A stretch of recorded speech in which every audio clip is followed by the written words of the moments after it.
Menurut Kak Roma Energi seperti itu bisa dirasakan, bisa dilihat, Mas.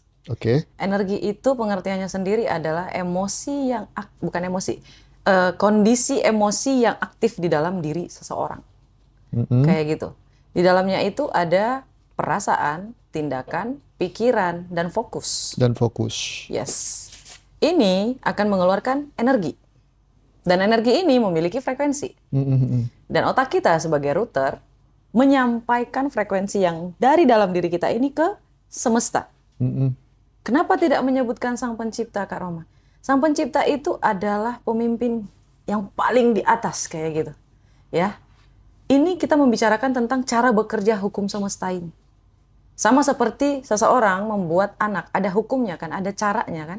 Sama, hukum semesta ini juga ada cara kerjanya, Mas. Oke. Dan bahasa semesta itu adalah frekuensi. Kenapa harus bikin anak ya?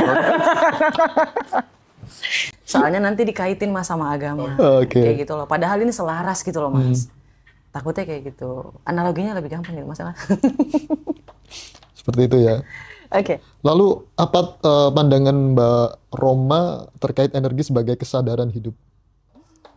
Oke. Energi itu adalah kesadaran hidup. Menarik. Saya jadi menarik ya, Mas. Iya, Betul itu. harus menarik kan? Iya, betul. Itu betul. Energi itu adalah kesadaran hidup. Jelas.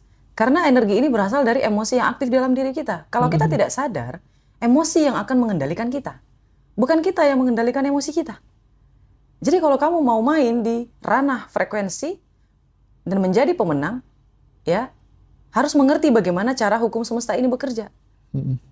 Dan untuk bisa menjadi pemain yang bisa mengikuti alur hukum semesta, kamu harus sadar tentang energi yang kamu miliki di dalam diri kamu. Ya gitu, Mas. Oke. Makanya disebut sebagai kesadaran. Itu betul. Saya setuju, Mas. Tos dulu.